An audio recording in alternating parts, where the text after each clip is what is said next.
Throughout history, there have been inexplicable phenomena, paranormal experiences, mythical creatures, events that defy logic. Now, SciFi Channel has assembled a team of investigators, 4 individuals with different expertise. You're suggesting it. And very different perspectives. Not at all. He doesn't believe anything. It's not that I don't believe anything. Together, they will search for the truth behind mysteries old and new. Oh, we're doing science. I love it. Archaeologist Bill Dolman. But how come there's no tangible evidence? Crime scene investigator Deborah DeBridney. Paranormal investigator Rich Dolan. I think that there is secret technology. And skeptic Rob Mariano. Kids finding errors already. The team behind SciFi Investigates.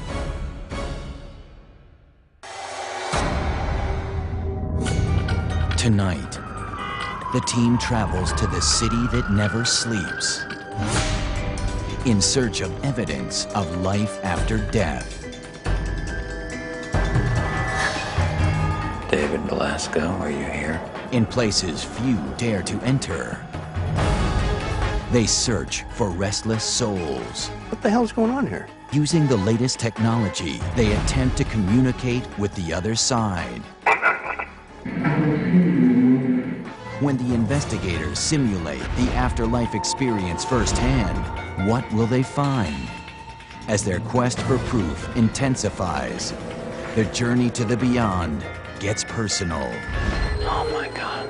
Answers to the ultimate question revealed tonight on SciFi Investigates.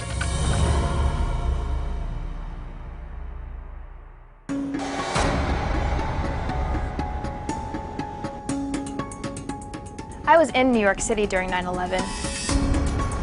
And it was just such a time of death and destruction in New York City, and it was like the city died for a while, and it has since risen from the dead, and it's such a good backdrop to this investigation. The hardest thing to come up with is going to be objective knowledge, and I want to sit down with the team and talk about this. For everybody on this planet, the issue of life after death is probably the most important one. It's the ultimate question. So we've got to figure out what we want to do here to investigate this phenomenon and to try and come up with some conclusions about it that we're at least convinced that we used a good methodology to get there. One of the things that I would like to do would be to visit the Belasco Theater. This is a legendary haunted place. My name is Rich Dolan. I'm a writer and investigator on UFOs and government cover-ups. We should try to capture some of that phenomenon from ghosts on either film or on voice recorder in some way. I'm Debbie DeBridney, and I'm a crime scene technician. Faith and evidence are 2 very different things. I really think it's hard for us as humans to obtain concrete proof that life after death exists. What I'd like to do is I'd like to talk to a doctor, someone that specializes in the field with brain activity, and see if it's actually possible to separate consciousness from the body. As a skeptic, it doesn't make sense that I believe in life after death, but I do. As far as evidence to support life after death, you know, a lot of why I believe it is just based on faith. I'm Rob Mariano, and I'm the skeptic.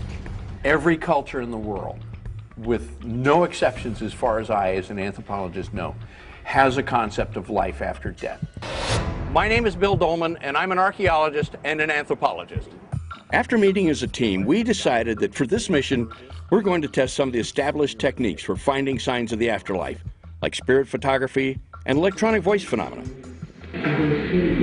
We're going to investigate the idea that consciousness can live outside the body and put it to the test ourselves.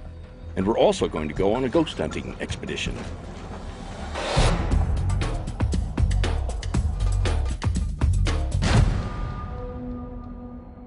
You know, Rich came up with an idea at the roundtable discussion that we should investigate the Belasco Theater, which is supposedly haunted by its founder, David Belasco.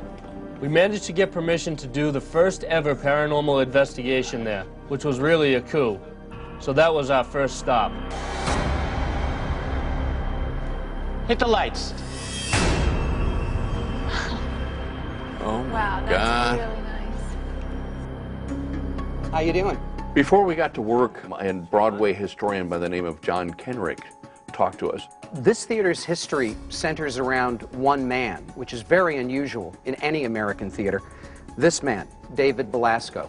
He was called the Bishop of Broadway because he wore a clerical collar. Now, he wasn't a priest of any kind. He was Jewish by descent, but he just knew that collar made him stand out in a crowd. Where here has the ghost of David Belasco been seen? Literally all over the building. He's been sighted here on stage, in the backstage dressing room areas, in the storage areas below, and of course up in the remnants of his apartment. But it certainly has been sighted here in the house, in particular by actors. I saw David Belasco. I'm absolutely certain it was him. Hello. Hi. Are you Melissa? I am. Hi. Melissa Errico is a huge Broadway star and a successful film actress. I was really intrigued that she had seen Belasco's ghost.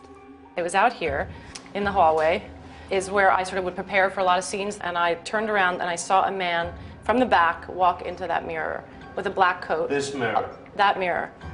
He was known actually to dress like a priest, and I didn't know that at the time. That sounds consistent with what people see when they encounter an apparition, but it's still hard to believe unless you see it with your own eyes. I was standing here preparing to go on, and I was going through the Latin, Remedimus debedoribus nostris in annos antiquos intenta. We interviewed an actor by the name of Stephen Henderson. I hear a voice behind me say, "Excuse me." And I assume that they want to get past, and I'm blocking their way. Of course, I suppose if you're talking to an eyewitness who is an actor, you also have to ask the question, well, could this guy be better than the average person at fooling me?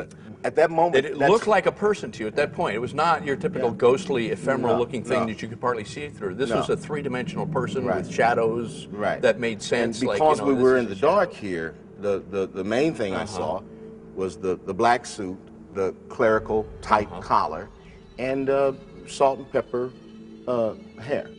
I really couldn't see any reason why he would just make up a story like this. We met with the guys from Paranormal NYC, and they brought a whole load of instruments for us to look at. EVP recorders, temperature monitors, electromagnetic field monitors. We sort of got an introduction to these instruments, how they would be useful to us in locating ghosts in the Belasco Theater. Debbie had an electromagnetic field meter.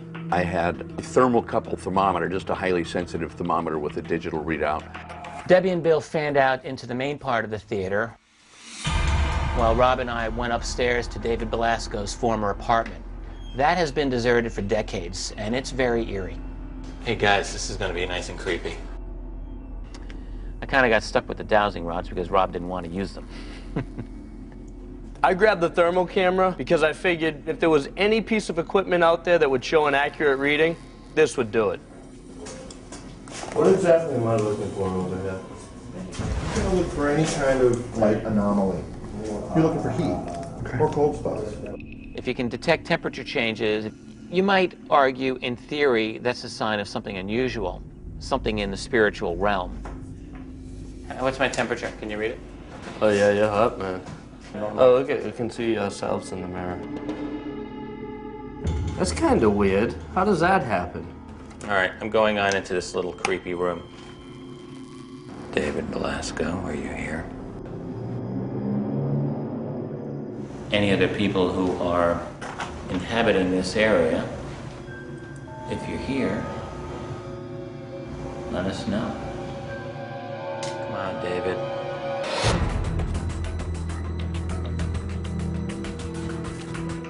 Son of a bitch. You got something, Bill? What the hell's going on here? Coming up, will the team uncover David Belasco's spirit in the dark corners of the theater? Did you feel something cold? Did you feel that cool? And later, the investigation gets personal. God, I'd say, where'd you go? When SciFi Investigates returns.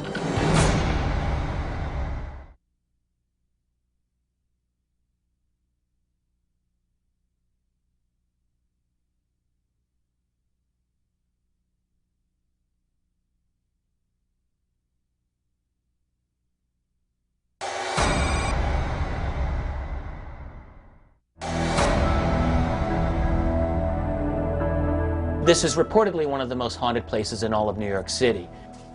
Oh, that's creepy.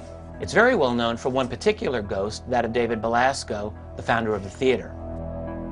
So I'm going out there in the theater and I have these instruments and I'm looking at it and I'm like, come on, just spike. What the heck is going on?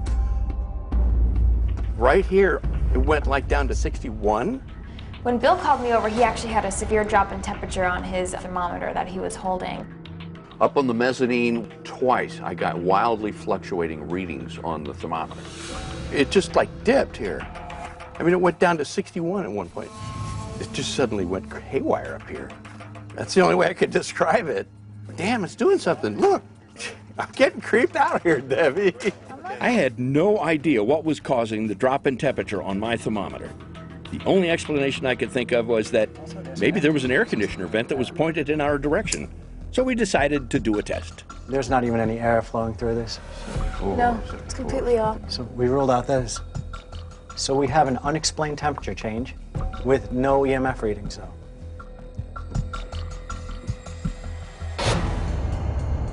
I'm gonna go upstairs, Rich.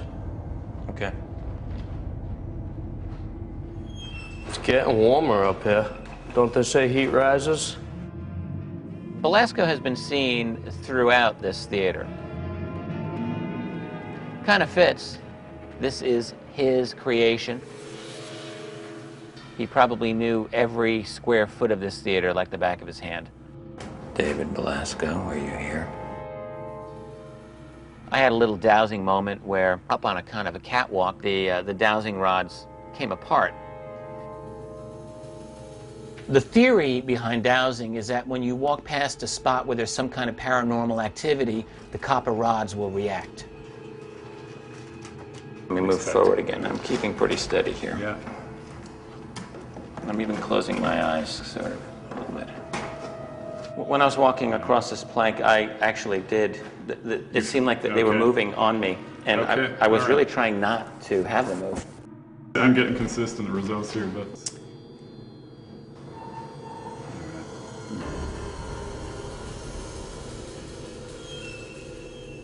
And it happened more than once.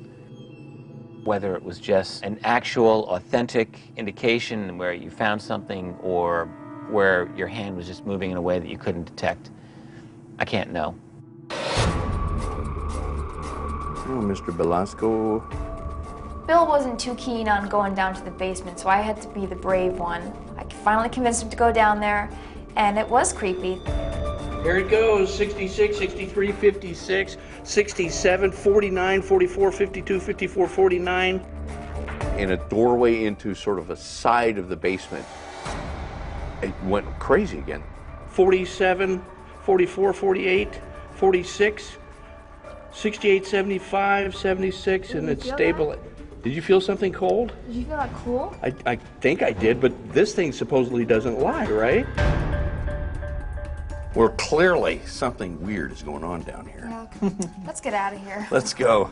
So now you're creeped out just like me, huh? Out. A little creeped out. We came back to Rich and Rob to present them with what we had come up with. But I had two instances of anomalies when I was up there. And you were So right away, Bill and Debbie start telling me how they had temperature readings going out of control. And as they're telling me the story, I picked up the thermometer that they were using. Rob's got it in its hand. They went and got another identical unit. Rob's things started jumping around again. Temperature goes up and down between 40 degrees and 70 degrees. I was a little freaked out at first. I mean, that's a natural reaction. But after watching it for a few minutes, and then putting another thermometer next to it, and then a third, we found out it was just malfunctioning. They had a faulty thermometer.